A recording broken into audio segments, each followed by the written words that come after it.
मोदींना दिली जाते। मोदींनी ही संपूर्ण माहिती राष्ट्रपती द्रौपदी मुर्मू यांच्यापर्यंत सुद्धा पोहोचवलेली आहे। श्रीनगरमध्ये पाकचे ड्रोन पाडण्यात आलेले आहेत। लागोपाठ व्हिडिओ जे आहेत ते समोर येत आहेत। पहिला, दुसरा, तिसरा, चौथा व्हिडिओ जो आहे आपण या ठिकाणी पाहताय।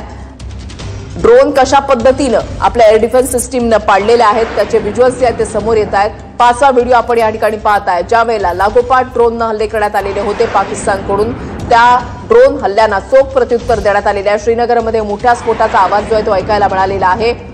सतर्कतेच्या सूचना ज्या आहेत ते नागरिकांसाठी जारी करण्यात आलेल्या आहेत। सायरन वाजवण्यात आले, त्याच्यानंतर ब्लॅकआउट करण्यात आलेले आहेत। नागरिकांनी घरातच थांबण्याचं आवाहन प्रशासनाकडून केलं जात आहे। काश्मीरच्या बारामुल्लामध्ये सुद्धा जोरदार फायरिंगचा आवाज जो आहे तो ऐकू येतोय। रात्री 8 वाजल्याच्या नंतर पाकिस्तानकडून ही आगळीक केली जाते। काल सुद्धा 8 वाजल्याच्या नंतर आगळीक करण्यात आली। कुरापती ज्या आहेत त्या सुरू झाल्या। मात्र भारतीय सैन्य, आपली एअर डिफेन्स सिस्टीम ही सज्ज आहे। 24 तास आपली सिस्टीम जी आहे ती सज्ज आहे आणि प्रत्येक हल्ल्याला, जेव्हा केव्हा हल्ला होईल त्यावेळेला त्या हल्ल्याला चोख प्रत्युत्तर जे आहे ते दिलं जात आहे।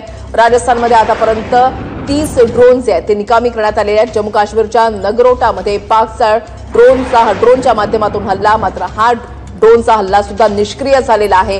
हा हल्ला सुद्धा परतवून लावण्यात आलेला आहे। जम्मू काश्मीरच्या नगरोटामध्ये पाककडून ड्रोनने हल्ल्याचा प्रयत्न झालाय। भारत पाक सीमेजवळ पाकची नागरी विमानं उडत आहेत। महत्वाची बातमी आपण पाहताय। नागरी विमानांच्या आडून पाककडून ड्रोन हल्ला जो आहे तो केला जातोय। काल सुद्धा पाकिस्तानची हीच रणनीती होती की नागरी विमानांचा वापर जो आहे तो करण्यात आलेला होता।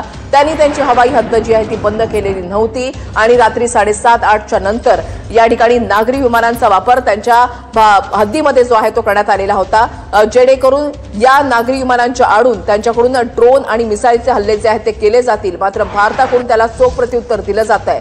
नागरी वस्त्या, धार्मिक स्थळ आणि एअरपोर्टला पाकिस्तानकडून टार्गेट केलं जात आहे। कराची ते लाहोर पाककडून नागरी विमान सेवा जी आहे ड्रोन हल्ल्यांसाठी ती सुरू झालेली आहे।